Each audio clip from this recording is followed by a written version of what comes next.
સાબરકાંઠાના હિંમતનગર સિવિલ હોસ્પિટલમાં શંકાસ્પદ ચાંદીપુરા વાયરસની સારવાર લઈ રહેલી 2 વર્ષની બાળકીનું સારવાર દરમિયાન મોત થયું છે।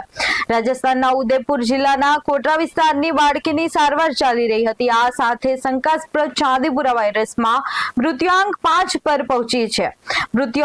બાળકીનું લેબોરેટરી રિપોર્ટ હજુ પેન્ડિંગ હોવાનું જણાવાયું છે। હાલ સિવિલ હોસ્પિટલમાં વધુ એક બાળક સારવાર હેઠળ છે। આરોગ્ય વિભાગે અલગ અલગ ટીમો બનાવી અંતરિયાળ વિસ્તારોમાં સર્વેલન્સ અને તપાસની કામગીરી તેજ કરી છે। અત્યાર સુધીમાં 26 તારીખે લઈને અત્યાર સુધીમાં સિવિલ હોસ્પિટલ હિંમતનગર ખાતે ચાંદીપુરા વાયરસ સસ્પેક્ટેડની અંદર 7 દર્દીઓ નોંધાયા હતા। એમાં અત્યારે હાલ એક સારવાર હેઠળ બાળકી છે। બાકીના 6 દર્દીઓ એવી રીતના છે કે એક પોઝિટિવ આવ્યું હતું જેનું મૃત્યુ થયું છે અને એક પેશન્ટ અહીંયાથી ડોક્ટરની સલાહ વિરુદ્ધ ઘરે ગયું હતું। એનું અમને THO દ્વારા જાણવા મળ્યું કે એનું પણ ઘરે મૃત્યુ થયું છે। એટલે કુલ મૃત્યુઆંક 5 થયો છે અને એક બાળક અહીંયાથી સારું થઈને ઘરે ગયું છે અને એક બાળક સારવાર હેઠળ છે।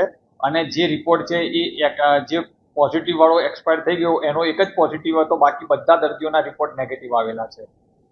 વિડીયો કોન્ફરન્સથી જિલ્લા કલેક્ટર પણ વાત કરી, બધા લોકોને જોયા હતા, પ્રાઇવેટ દવાખાના કલેક્ટર સાહેબશ્રી સાથે વિડીયો કોન્ફરન્સ કલેક્ટર સાહેબશ્રીએ યોજેલી હતી। એ વખતે જરૂરી સૂચના આપી હતી કે દર્દીઓને કોઈ તકલીફ ના પડવી જોઈએ, કોઈ દવાઓ માટે કોઈ જરૂરિયાત હોય તાત્કાલિક જણાવશો અમને। Round the clock doctor, nursing staff બધાની વ્યવસ્થા રહે અને કોઈ પેશન્ટને કોઈ તકલીફ ના પડે એનું ધ્યાન રાખજો। અને સ્વચ્છતા માટે પણ અમને કીધું હતું કે ધ્યાન રાખજો, કોઈ બીજી પર તકલીફો ના પડે। ગ્રાઉન્ડ ફ્લોર પર PICU વિભાગ છે એને આપણા ચાંદીપુરા વાયરસ માટે સ્પેશિયલ અલગ રાખવામાં આવે છે અને બાળકોને ત્યાં જ એડમિટ કરવામાં આવે છે અને અમારા પીડિયાટ્રિશિયનની ટીમ છે એ એમની સારવાર કરે છે। હાલ જે 3 વર્ષની બાળકી સારવાર હેઠળ તેની પરિસ્થિતિ કેવી છે તેના પર અત્યારે બાળકી વેન્ટિલેટર ઉપર છે અને એની તબિયત ગંભીર છે।